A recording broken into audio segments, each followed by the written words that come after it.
Daniel 7. Sa unang tuig sa paghari ni Belshazzar sa Babylonia, nagdamgo si Daniel. Gisulat niya ang iyang damgo ug mao kini ang iyang asoy. Nakita ko sa akong damgo niadtong gabi una nga ang dagat gikuso-kuso sa upat ka hangin. Nakita ko usab nga gikan sa dagat may mitungha nga upat ka dagkong mananap. Ang una murag leon, ug kini may pako sa agila.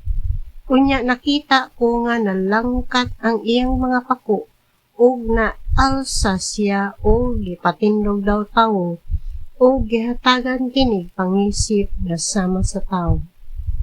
Ang ikaduhang mananap sa maghitsura sa oso, mitindog kini pinaagi sa matiil sa luyo ug nagtangag kinig tulo kagusok o giingnan.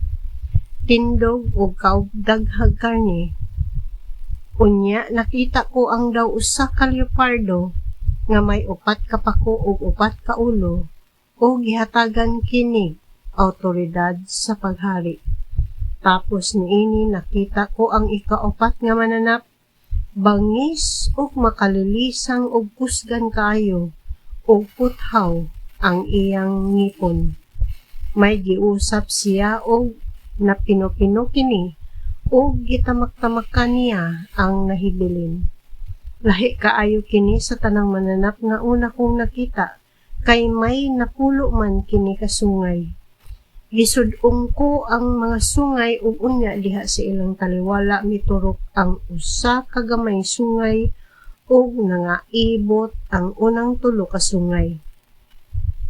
Kining sungaya may mga mata nga sama sa mga mata sa tawo ug may baba nga nagsultig pulos hambog. Ug sa pagtan-aw nako may mga trono nga gibutang ug milingkod niini siya nga walay katapusan. Ingon sa niebe ang kaputi sa iyang bisti ug ang iyang buhok sama sa dilana nga puti kaayo. Ang iyang trono kalayo nga nagdilaab ug may ligid kini nga kalayo usab. May suba nga kalayo nga nagbaha gikan sa iyang atubangan. Libo kalibo ang nag-alagad kaniya ug nagbarog sa iyang atubangan. Ang hukmanan andam na ug ang mga basahon giablihan. Samtang nagtan-aw ako, nadungog ko gihapon ang mga panghambog nga gisulti sa sungay. Unya nakita ko nga gipatay ang mananap o gitambog ngadto sa kalayo ang iyang lawas. Gikuhaan sa gahom ang ubang mananap apan gilagwayan og mubong panahon ang ilang kinabuhi. May lain pagayud akong nakita diha sa akong panan-awon. Nakita ko uban sa mga panganod sa langit ang daw usa ka tawo. Miduol siya kaniya nga walay katapusan og gipaila ngadto kaniya. Og kaniya gihatag ang gahom og ang himaya og ang iyang harian aron mag-alagad kaniya ang tanang katawhan. Walay pagkatapos ang iyang gahom kay dili man malumpag ang iyang gingharian.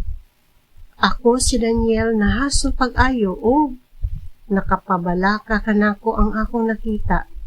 Giduol ko ang usa ni adtong na nagbarog didto o gipangutana ko ang usa kanila kon matuod ba kining tanan. Gisultihan ako niya o gipasabot niya ako kanako ang kahulugan niining tanan.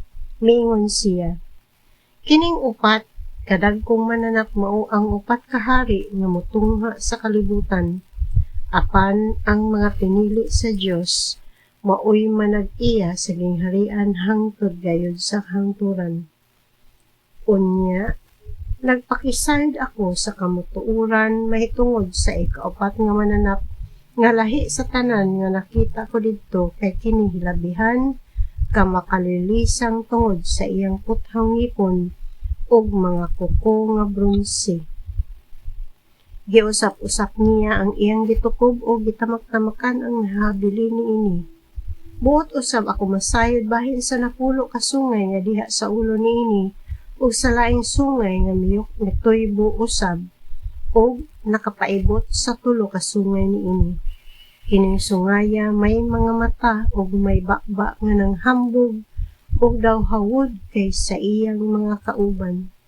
Sa pagtan-aw ko, nakigubat kini sa mga balaan ug kini mibuntog kanila.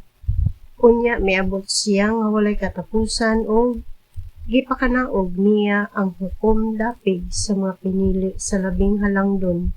Miabot ang adlaw nga nadawat sa katawan sa Dios ang gingharian. Unya miingon ang akong gipungtana. Ang ikaapat nga manlap nagsimulo sa ikaapat